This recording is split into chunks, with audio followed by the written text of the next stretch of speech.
வணக்கம், நான் உங்கள் எக்ஸாம் குரு காளி. தினம் ஒரு விதியில இன்னைக்கு பார்க்க போறது ஆர்டிகல் நம்பர் 22 ஃபண்டமெண்டல் ரைட்ஸ்ல, அடிப்படை உரிமைகள்ல, சுதந்திர உரிமையில கடைசி விதி 22வது விதி. இது என்ன சொல்லுதுன்னா, கைது செய்தலுக்கு தொடர்பான உரிமைகள். ஒருத்தர் கைது பண்ணும்போது என்ன உரிமைகள் கொடுத்திருக்கிறாங்க, காவல்ல எடுக்கிறதுக்கான உரிமைகள். ரெண்டு முக்கியமான விஷயத்தை பார்க்க போறோம். முதல்ல ஒருத்தரை கைது பண்ணணும் அப்படின்னா அந்த கைதுக்கான காரணத்தை அவர்கிட்ட சொல்லணும். நம்ம படங்கள்லாம் பார்த்துருப்போம், வாரண்ட் இருக்கான்னு கேட்பாங்க. அந்த வாரண்ட்டை கொடுக்கறது, என்ன காரணத்துக்காக அரெஸ்ட் பண்ணுறோம் அப்படிங்கிற காரணத்தெல்லாம் சொல்லணும்.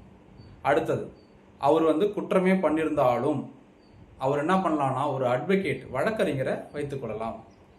அவரை அரெஸ்ட் பண்ண 24 மணி நேரத்துக்குள்ளார அவரை கொண்டு போய் ஒரு டிஸ்ட்ரிக்ட் மேஜிஸ்ட்ரேட், ஒரு மாவட்ட நீதிபதி, அந்த அளவுக்கு அதிகாரம் இருக்கக்கூடிய நபருக்கு முன்னாடி ஆஜர்படுத்தணும். அந்த டிஸ்ட்ரிக்ட் மேஜிஸ்ட்ரேட் சொன்னாதான் என்ன பண்ணணும், நீங்க அந்த நபரை அரெஸ்ட் பண்ணீங்கல்ல அவரை காவலில் எடுத்து விசாரிக்கணும். இல்லை தேவையில்லைன்னு சொல்லிட்டாங்கன்னா அவங்கள அப்படியே ரிலீஸ் பண்ணிடணும். ஸோ இது ரொம்ப முக்கியமான உரிமை. கைது பொறுத்தவரையில் ரெண்டு முக்கியமான கைது இருக்குது: தண்டனை காவல், தடுப்பு காவல். ப்ரிவென்டிவ் டிடென்ஷனு, புனிட்டிவ் டிடென்ஷன் அப்படின்னு சொல்லுவாங்க. ப்ரிவென்டிவ் டிடென்ஷன்னா என்ன? அதாவது தடுப்பு காவல்.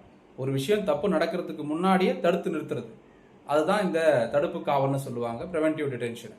இப்போ நம்ம ஊருக்கு பெரிய தலைவர் வராருன்னு வச்சுக்கோங்களேன், ஒரு ஜனாதிபதி, பிரதமர், முதலமைச்சர்லாம் வராங்கன்னா அந்த ஏரியாவில் இருக்கக்கூடிய சின்ன சின்ன தவறுகள் பெரிய தப்பு பண்ண வரைக்கும் எல்லாரையும் பிடிச்சி ஜெயிலில் போட்டுருவாங்க, இல்லை அரெஸ்ட் பண்ணி ஒரு இடத்துல பாதுகாப்பாக வச்சிருவாங்க. எதுக்காக வைக்கிறாங்க?